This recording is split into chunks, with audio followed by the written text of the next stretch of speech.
Quando eu fiz 18 anos, isso eu conto no meu livro. Exatamente. Que a gente também tem que falar dele. O meu livro conta a minha história de vida. E dentro da minha história de vida, tem um método que chama Basta Sentir. Que nada mais é do que o que eu acredito. Que está relacionado à lei da atração. Tudo que a gente pensa... eu uso isso muito.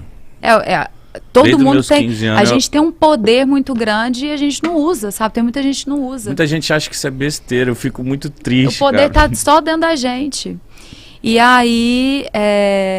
Então, eu conto, dentro da minha história de vida, várias passagens onde a lei da atração, o meu pensamento, a força do sentir, fez sentido e...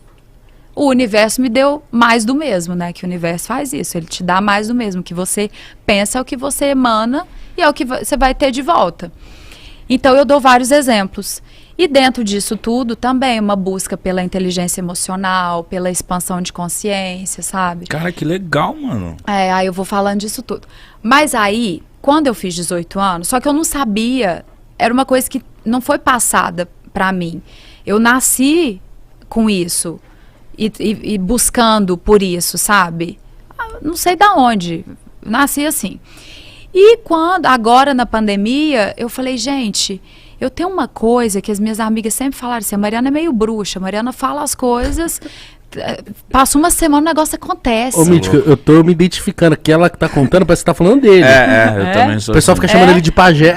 Mas e pior que é o negócio, pior não, né, que bom. Isso. Que acontece, tudo acontece.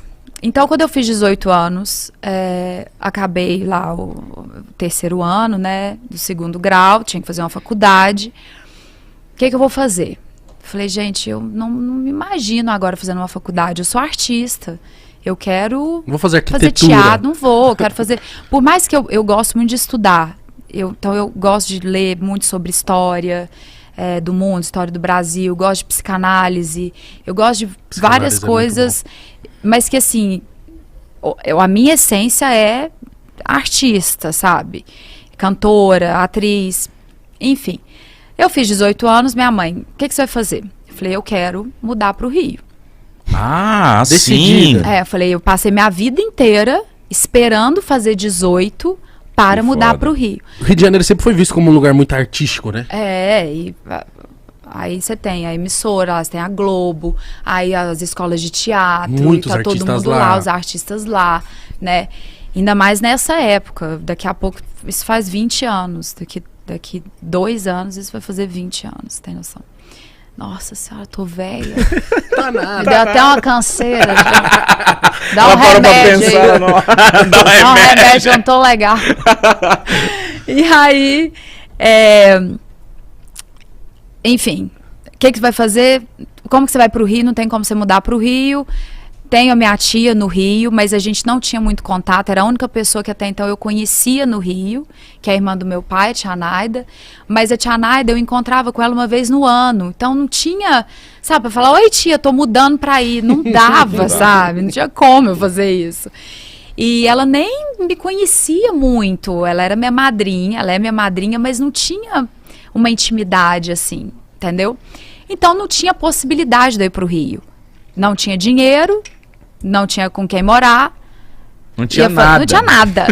É só a vontade. Só a vontade existia. Eu falei, vai acontecer. A minha mãe, não, Mariana, você precisa ter um plano B. Muda para Uberlândia. Lá tem a casa da fulana, que é uma república, que é a sua vizinha, sua amiga da vida inteira. Vamos procurar, de repente você faz uma escola de teatro em Uberlândia ou não. Eu vou mudar para o Rio de Janeiro. Eu vou fazer escola de teatro lá e eu vou me tornar uma pessoa conhecida. E eu vou trabalhar com o que eu gosto. Isso vai acontecer. Mano. Aí minha mãe, mas não sei como. Eu falei, calma, vai acontecer. Sua mãe devia estar tipo assim, que menina ninguém doida, tira isso da cabeça da menina, mano. Deixa ela. ela. O pior é que eu consegui as coisas todas. Então a minha mãe falou, vamos entregar pra Deus. Ela, tá bom, mas já vamos pensando, tá no Uberlândia, vai pensando no Uberlândia. Deixa isso as férias tá acabando, vai pensando no Uberlândia. Aí, meu pai nessa época era instrutor de voo livre. Voo livre mesmo, parapente. Ah, que isso. Meu pai era instrutor de voo livre. Nossa, seu pai é muito foda. E meu pai que levou o esporte para Araxá. Então, Araxá tinha campeonato brasileiro de voo livre, sabe? Lá tem chama Horizonte Perdido, tem uns lugares mais legais, assim, para competir e tal. E aí, pra saltar, e aí, um belo dia, 2 semanas depois disso, que eu tive essa conversa com a minha mãe, a gente ainda tava de férias de janeiro. Toca o interfone, eu vou abrir. Era um aluno do meu pai, o Diogo, que era mais ou menos da minha idade, e ele era namorado de uma amiga minha, de uma conhecida minha. Aí o Diogo falou: Mari, eu vim entregar um equipamento pro seu pai, que eu não vou mais fazer aula. Aí eu: mas por quê? Ele falou: porque eu vou mudar, eu vou pro Rio de Janeiro. Aí eu: o que você vai fazer lá? Isso no portão aqui, ó. O que você vai fazer lá? Aí ele: eu vou fazer teatro. Falei: entra aqui que eu vou com você, vem conversar com minha mãe. É sério? Sério. Aí ele: como assim você vai comigo? Eu falei: eu vou com você. Que dia que você vai? Ele: amanhã. Eu falei: eu vou com você. Vem cá, vamos sentar. Mãe, o Diogo está indo pro Rio de Janeiro amanhã. Ela aí falou: minha que mãe, Diogo? Pera, me apresenta o Diogo primeiro. Aí a minha parece mãe, até mentira. Parece filme, história de filme, né? Aí a minha mãe: tá, como? Eu empolgada, e minha mãe sentada no sofá, e o Diogo não entendendo nada. Só vim entregar as coisas Eu só aqui, vim entregar o equipamento. Do nada, arrumei uma vizinha. Aí eu falei: Diogo, onde você vai ficar? Vou ficar na casa da Andressa, que é minha cunhada, mas eu vou ficar lá por 1 semana até arrumar um lugar. Definitivo. Onde você vai estudar? Vou estudar num negócio de teatro e tal, já tô matriculado. Falei: tá bom, liga pra Andressa, vê se eu posso ficar lá. Não, Mariana, não me cabe Você lá. conhecia essa Andressa? Não. não me cabe lá. Ele falou: não me cabe, eu vou ficar no sofá. Ela tá fazendo isso por mim, porque ela é minha cunhada, ela é irmã da Cris e tal. E eu vou ficar lá 1 semana só. Aí eu falei: liga pra ela, vê. Não, Mariana, são 2 quartos a casa. E uma beliche em cada quarto. Já tem 2 pessoas em cada quarto, dividindo a beliche. Aí eu falei: liga pra ela, porque vai ter um lugar pra mim. Aí ele pegou o telefone fixo, eu não tinha nem celular nessa época. Pegou o telefone fixo, ligou pra ela. Aí ela falou: ah, Mariana, da Adriana, do Alonso, sei. Porque eu era conhecidinha na cidade, porque eu cantava, né? Aí ela falou assim: pode falar pra Mariana vir, porque a menina que ia mudar pra cá não vai vir mais. Nossa. Aí eu... falei pra você ligar? Fui fazer a minha mala pra viajar no dia seguinte. Ah, que isso, A você minha foi mala, eu mesmo não no tinha outro mala. dia. Eram 2 sacos de lixo, com a meia dúzia de roupa que eu tinha, e os meus 3 pares de sapato. Calma aí, e a sua mãe? E a minha mãe lá vendo eu fazer. Ela falou assim: Mariana, calma. Não, eu era muito ajuizada, gente. Eu então sempre ela não... muito ajuizada. então ela não chegou a, E os tipo meus assim, pais desajuizados. Eu era muito ajuizada. Ela tinha muita confiança em você. Sim. E eles acreditavam muito em mim. Sempre acreditaram muito em mim. E aí, eu tinha um saco lá de lixo, onde eu coloquei isso. E no outro saco, a minha mãe encheu de vasilha de Tupperware. Aí eu: mãe, o que é esse tanto de vasilha de Tupperware? Ela: não, todo lugar é bem-vindo. A vasilha de plástico. Se você vai chegar numa casa nova, você vai morar lá, você vai ver o tanto que você vai ser bem recebida por conta das suas vasilhas de plástico, que nunca é demais. Então eu tinha isso, era o meu carregamento, entendeu? Eu botei no carro do Diogo, fomos embora, paramos na Aparecida do Norte. Não, calma aí, o Diogo falou assim: e tava entendendo? Como Tava assim? nada, ele tava... Mano, ele devia estar muito Ele adorou, porra é porque essa? nós somos de carro, a gente foi Companhia, conversando né? a companhia, e ele era muito legal. E aí, a gente ia fazer a mesma escola de teatro, aí eu cheguei, eu fui me matricular na sala dele, então era uma pessoa de Araxá, todo mundo conhecido, né? E aí mudei pra casa lá das meninas, Você parou em Aparecida do Norte? pra rezar, pra pedir pra Nossa Senhora Que da iluminar. hora, mano. Que da hora. E demorou quanto tempo? Você chegou lá, você ficou quanto tempo na casa da Andressa. Aí eu fiquei 3 meses morando lá nessa república. Era só uma Semana- semaninha aí, só pra ver o que acontece. Aí chegou com as vasilhas, ganhou mais uma semana. Ganhou uma semana. Não, eu da cheguei. vasilha. Não, mas aí deu tudo certo. As meninas amam as meninas, só que a menina que dividia beliche comigo não gostava de mim. Aí um dia ela falou: Mariana, eu odeio você. Nossa, na Ah, sua por que ela cara. gostava Ela de você? convocou uma reunião da República. A gente achou que alguém tinha comido o miojo dela, né? Que as brigas eram por conta disso. Quem abriu minha bolacha, entendeu? Aí ela falou assim: eu odeio você. Eu odeio a sua felicidade, eu odeio seus causos de Araxá, eu odeio quando você canta. Mano. Aí eu... Ah, então não tinha um motivo concreto, ela só odiava o seu jeito de ser. Aí eu falei: mas eu adoro você. Nossa! E eu gostava dela, eu nunca tinha reparado isso. Nossa. E aí eu falei, eu não fico aqui mais nem um minuto. E eu tenho amizade até hoje com as outras meninas, mas era ela que dividia o quarto comigo, né? Nossa. E aí eu fiquei super chateada, fiquei arrasada, liguei pra minha tia e falei, me resgata. E aí eu fui pra casa dessa minha tia Naida, de Roberto e o Gabriel, um apartamento, isso na Tijuca. E aí eu falei, tia, deixa eu ficar aqui com vocês, ela, lógico e tal. Falei, amanhã eu vou pra escola, vou ver se alguém quer dividir, vou ver. Só que eu não tinha, gente, eu não tinha R$1. Vocês não têm noção. Era tão louco porque várias vezes a minha turma de teatro fez churrasco e o churrasco era R$10 e eu não fui. Porque eu não tinha R$10. Não tinha R$10. E aí a minha mãe começou a mandar bombom. Meu vizinho fazia bombom. A minha mãe mandava bombom pro Rio. Eu vendia em média 300 trufas por semana. Eu carregava uma térmica com trufa de chocolate. Eu vendia em tudo quanto é lugar. Por exemplo, se eu tivesse aqui agora, Caralho. eu ia estar aqui. Oi, gente, eu vendo trufa. Eu sou mineira, minha trufa é da minha cidade. Vocês querem? Tudo quanto é lugar, ponto de táxi, shopping, tudo. Você era uma boa vendedora. Eu precisava me virar, sabe? Então eu fazia isso. Nesse meio tempo, você já estava se adaptando ao Rio de Janeiro? Você estava gostando? Como é que tava? Não tava gostando nada. Porque era tudo muito difícil, não tinha dinheiro pra nada. Às vezes eu não tinha dinheiro pra segunda condução do dia, eu pedia carona no ônibus. Entendeu? E aí eu morei durante 2 anos no quartinho da lavanderia da casa da minha tia, era o meu quarto. E ela foi só Ele pra não ficar era do rápido. tamanho dessa mesa. Não era do tamanho dessa mesa. O apartamento tem 80 metros quadrados. O quartinho era só cama. Aí o quartinho era minha cama, era só a minha cama. E aí, quando eu vi aquele quartinho na lavanderia, eu falei, aqui que eu vou ficar, tia, deixa esse quarto ser meu. Aí ela, você tá louca de jeito nenhum? Eu falei, por favor. Aí eu arrumei ele todo bonitinho, ganhei 2 quadrinhos, botei os quadrinhos assim, comprei... Nossa, eu amava meu quarto. Eu tinha uma porta que era tipo isso daqui mesmo, ó, com as prateleiras, onde eu colocava minhas roupas e meus 3 pares de sapato. E eu tava ali feliz da vida, muito feliz. Então eu Deu tinha... uma melhorada ali na porque eu situação. tinha o apoio da minha família, eu tinha a comidinha ali da minha tia, sabe? Eu tinha esse contato familiar. E as coisas eram muito difíceis, assim. Foi muito louco, assim, mas eu tinha tanta certeza de que ia acontecer, eu não tinha dúvida. Determinado. Você aceitava algumas merdas que aconteciam, Não, mas aconteceram 500 mil coisas, porque às vezes não bastava a pessoa, sei lá, que eu tava pedindo um emprego, ou que eu ia pedir uma chance numa agência. Outro dia até fiz um vídeo falando disso, escrevi um texto, quer dizer, falando disso, de um episódio. Não bastava a pessoa falar assim, não dá pra você vir, a gente não quer que você trabalhe aqui. Tinha uma humilhação, sabe, por trás. E o que eu sempre busquei fazer da minha vida e pensar, poxa, isso aqui vai virar história. Uma hora isso aqui eu vou contar como história, então vou dar uma choradinha aqui, mas já vou dar risada dessa situação. Você foi forte, porque hein? isso faz parte da minha vida, faz parte da minha história de vida. Então tudo na minha vida eu levo assim. Tudo. Quando eu vou conversar com as minhas amigas e elas falam, eu tô passando por isso, tá bom. Qual é a solução? Não sei. Não, tem uma solução. E você tem 2 opções. Ou dar risada disso e resolver, ou continuar reclamando.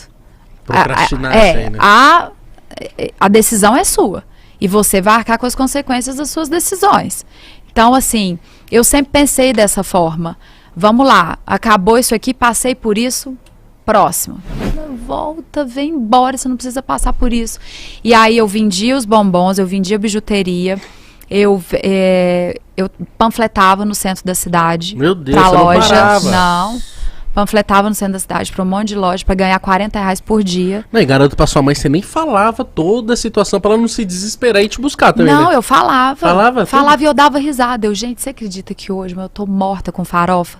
Eu panfletei naquela canseira daquele centro durante 6 horas para ganhar R$40. Eu tô feliz da vida, porque R$40 eu falava, R$40 para panfletar. 4 churrascos.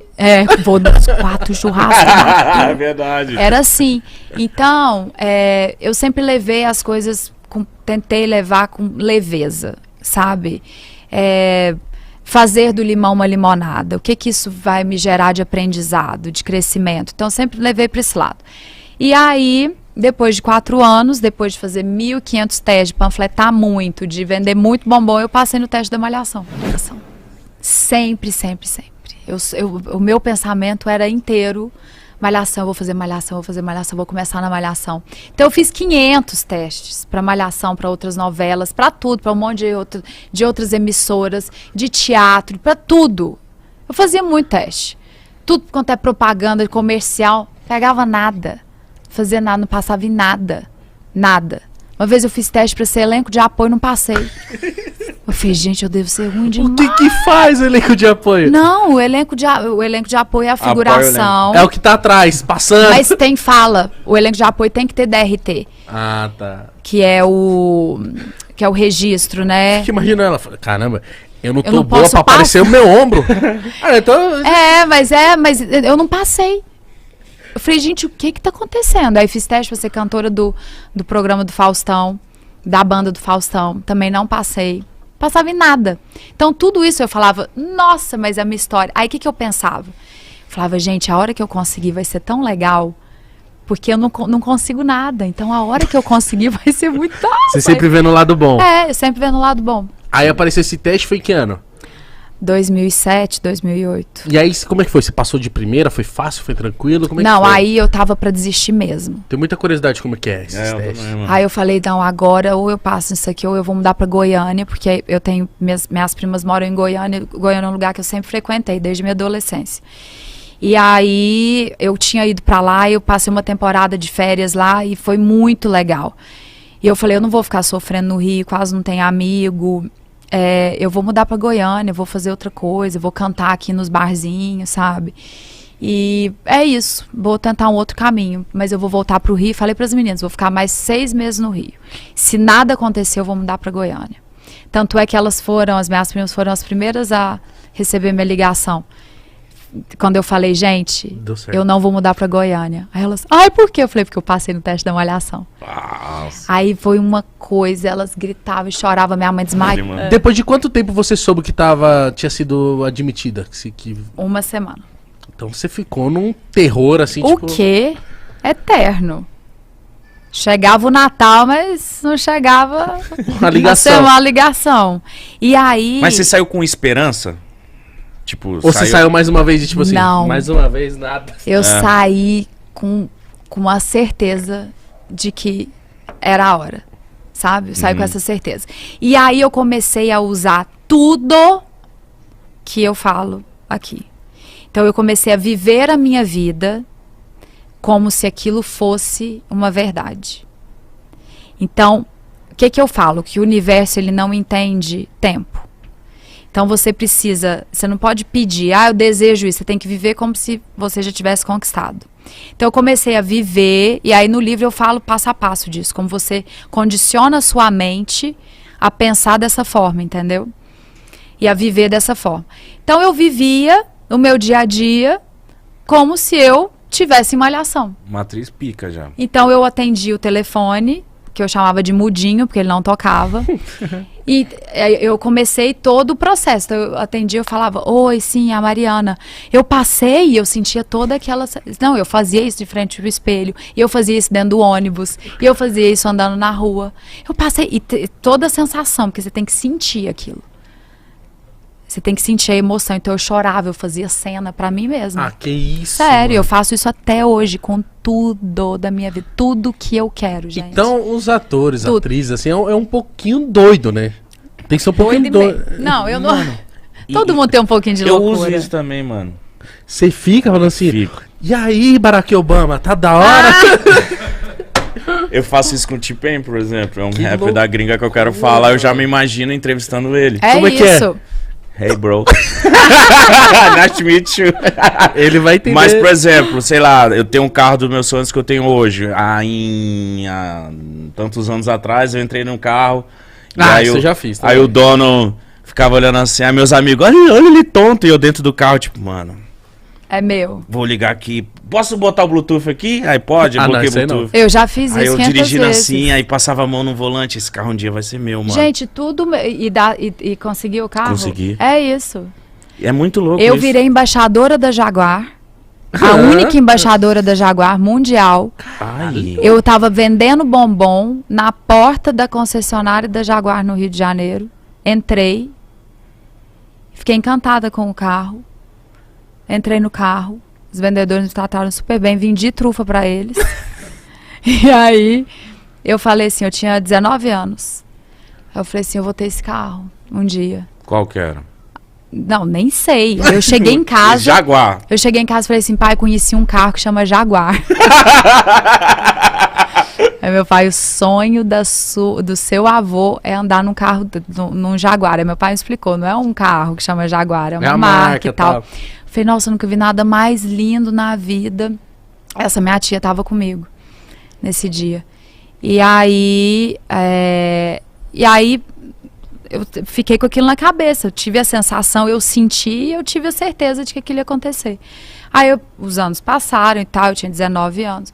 Quando eu me mudei para São Paulo, há 7 anos, mais ou menos, assim que eu me mudei, uns 2 anos depois, meu pai me liga, e meu pai foi meu empresário durante anos. Meu pai me liga e fala assim, Mariana, você tem uma reunião amanhã, você não tem noção com quem.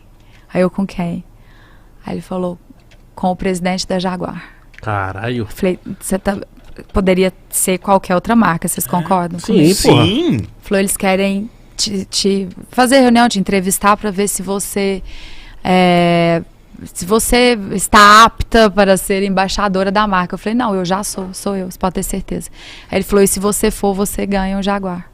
Você tem um Jaguar. Eu falei, sou eu. Aí eu cheguei e contei isso. Nossa, eu fui, era para ser 6 meses, eu fiquei 2 anos na frente da marca. Que isso. Fazendo o mundo inteiro, representando a Jaguar. Mas você... E tinha meu Jaguar. Mas você falava de carro nas suas redes sociais? Por que a Jaguar te procurou? Isso é foda. Não. Porque isso é outra coisa também que faz parte. O seu desejo, ele tem que estar claro para você. Você não pode colocar... você não pode construir o caminho para que aquele desejo se realize e você não pode contar para as pessoas. É seu, entendeu? Você não pode fazer com que essa energia saia de você. Não, para os outros, entendeu? Aquilo é seu. Você tem que se apropriar até que se realize. Você não pode colocar um tempo para realizar e nem um caminho. Quero comprar um apartamento, mas para comprar um apartamento eu preciso vender a minha moto. Você não pode fazer esse caminho. Você tem que imaginar que você mora no apartamento. Então você tem que viver como se você morasse no apartamento. Isso é física quântica, gente. E a gente não usa, a gente usa muito pouco da nossa capacidade cerebral. Muito pouco. A gente tem um poder muito grande. É todo mundo, né? Não sou eu, não. É todo mundo. Tem tanto caso, tanta coisa, assim. E a Jaguar foi uma coisa. A história da geladeira lá de casa e do fogão é outra, sabe? Que é bizarra. É uma marca... Aí? Quando eu tava panfletando no centro, eu panfletei no centro da cidade para uma marca de roupa feminina. Vou falar se quiser. Não tem problema. Eu nem sei se tem mais essa marca, Mercato. Eu carregava assim essas, como é que fala? Tipo essas revistas, né? Tipo catálogo. Um catálogo.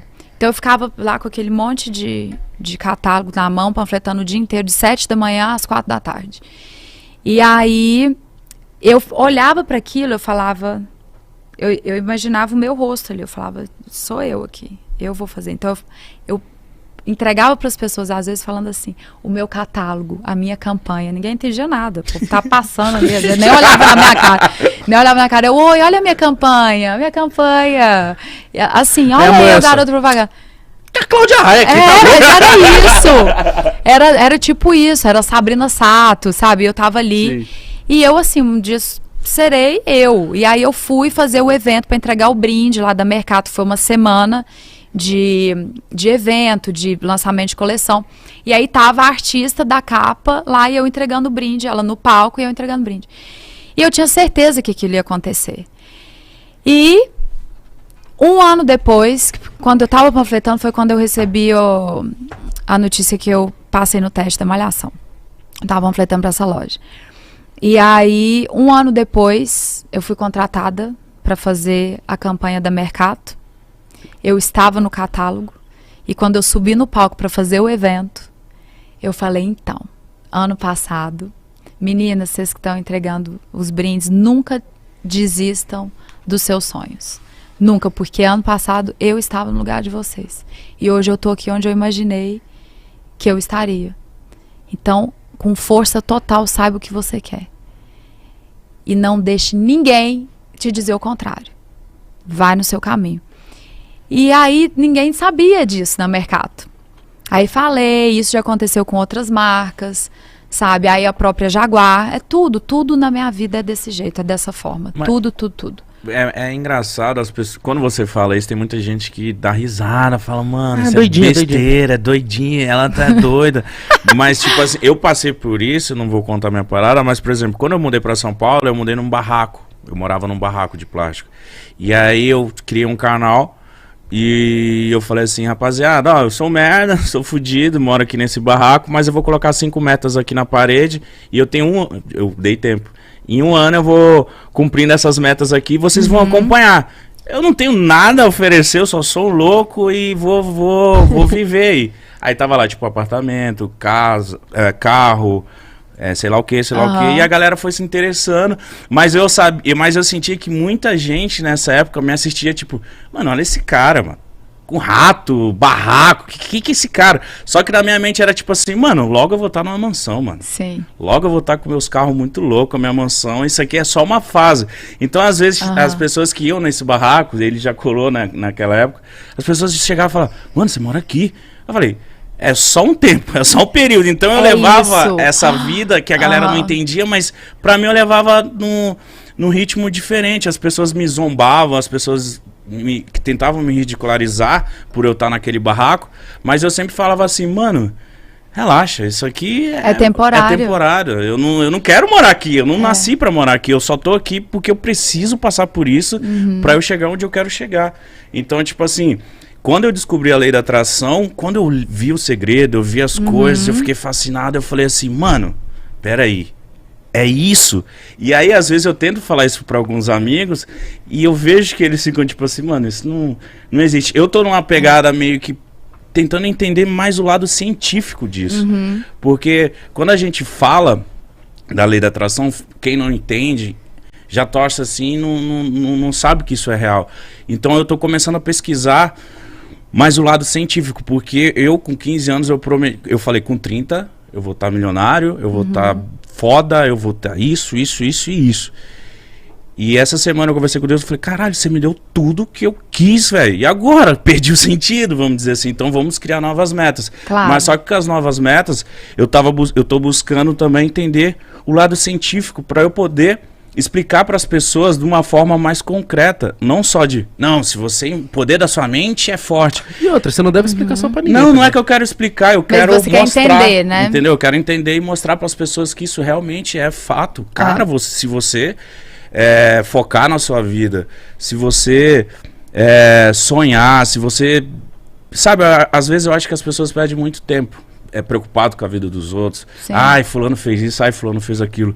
E a gente perde muito tempo com isso. Se a gente focar em nós, esquece. Mas ela tá tudo dentro da gente, focar né? na solução. E tá tudo dentro da gente. É isso que eu sempre falo, assim, é dessa forma que eu penso, que eu vivo. Todos os sentimentos estão dentro de mim. A minha evolução, ela é individual. Se eu olho a sua conquista, eu estou olhando dentro do seu caminho. O seu caminho é seu, ele te pertence, ele não me pertence. Então eu tenho que olhar para o meu. Mas a maioria das pessoas, elas têm medo de querer algo e de se entregar a esse sentimento pelo medo da frustração. Então você não se permite desejar porque você tem medo de se frustrar. Sim. Entendeu? Então você fala assim, pra que eu vou sonhar se não vai dar certo mesmo? Você não se permite nem sonhar. Eu conheço e eu faço esse trabalho com pessoas da minha família, com os meus amigos. Muita gente me procura no Instagram, por direct, aí eu leio ali, eu falo, não, eu quero fazer um trabalho com essa pessoa aqui, sabe? E não é só de coisa material, é pra tudo, até porque se você não busca inteligência emocional, se você não busca se compreender, compreender a vida, não adianta, você pode ter o dinheiro que for, você pode realizar tudo que você quer, você pode ganhar na Mega Sena, que você não vai se sentir bem, você não vai se sentir completo e realizado. Não é sobre isso. A gente precisa primeiramente buscar compreensão. Você demorou pra ter essa consciência? Não, sabia? Não sei porquê, mas isso é uma busca minha. Eu sempre quis ser desse jeito, eu sempre quis entender as coisas. Eu sempre me perguntei, questionei muito e fui atrás desse pensamento positivo. Eu não quero ser a pessoa que passa por uma coisa hoje e fica se lamentando e fica reclamando. A vida é muito curta e é muito rápida. Eu vou passar o meu dia olhando para a chuva e falando, poxa, choveu. Eu vou lá e vou tomar um banho de chuva, sabe? Ontem mesmo, falando de chuva, ontem choveu a beça aqui em São Paulo. Catei a bicicleta, eu vi que ia chover, eu fui andar de bicicleta. Aí minha amiga que tava lá em casa falou, Mariana, vai chover. Eu falei, então é a hora, é agora. Vamos andar de bicicleta pra gente tomar chuva, sabe? Então é a maneira que você decide olhar pra vida. Qual é a forma que você decide? Qual é a sua opção? Entendeu? Então eu vejo pra esse lado. Eu falei, pronto, eu vou ficar em casa. Vou fazer o quê? Aí eu falei, preciso produzir alguma coisa. Então vou escrever um livro, que agora eu vou ter tempo para escrever o livro que eu sempre quis escrever, e vou estudar piano. Nossa, e deu bom os dois? Deu. Deu. Piano eu acho muito bonito, mano. Que? E deve ser muito difícil tocar piano. É difícil, não é fácil não. Eu falei isso comparado, o estátua me olhando. Não, eu tava pensando, verdade, deve ser muito difícil. Fiquei muito interessado. Mariana, uma curiosidade que eu tenho, nesse meio tempo que você tava só em busca da atuação, atuar lá no Rio de Janeiro e conseguiu malhação. E cantar? Você ainda tinha na sua cabeça, tipo assim... Ou não, você meio que deu uma desencanada naquela época? Não, eu sempre cantei. Eu cheguei no Rio, primeira semana de teatro, eu cheguei na minha sala e falei, gente, quem toca aqui violão? Ninguém. Vocês conhecem alguém que toque? Um músico legal, bacana? Conheço, tem um amigo que toca, então me dá o telefone dele. Na primeira semana eu montei um trio. E já comecei aí levei um disco, um CD, que falava demo, né? Uhum. E entreguei em todos os quiosques da Lagoa. Falei, oi, contrata meu show aqui, eu faço um triozinho. Então você andava aqui com o catálogo, os bombons e a demo. Sim. Tudo quanto é lugar. Bati na porta da Som Livre. Aí a secretária, oi, você tem horário com quem? Eu falei, com ninguém. Tem alguém aí pra eu falar, pra eu mostrar eu cantando? A menina, mas quem? Eu falei, eu espero alguém aí. Fiquei umas 3 horas esperando alguém me atender. E foi atendida? Fui pelo presidente da Som Livre, Marcelo. Até hoje eu lembro disso. Sentei com eles, bati papo, contei minha vida. Eles, Mariana, então agora a gente não tá. Eles foram super legais. Agora a gente não tá aberto pra artista novo e tal, mas tenho certeza que a gente vai te encontrar daqui a pouco.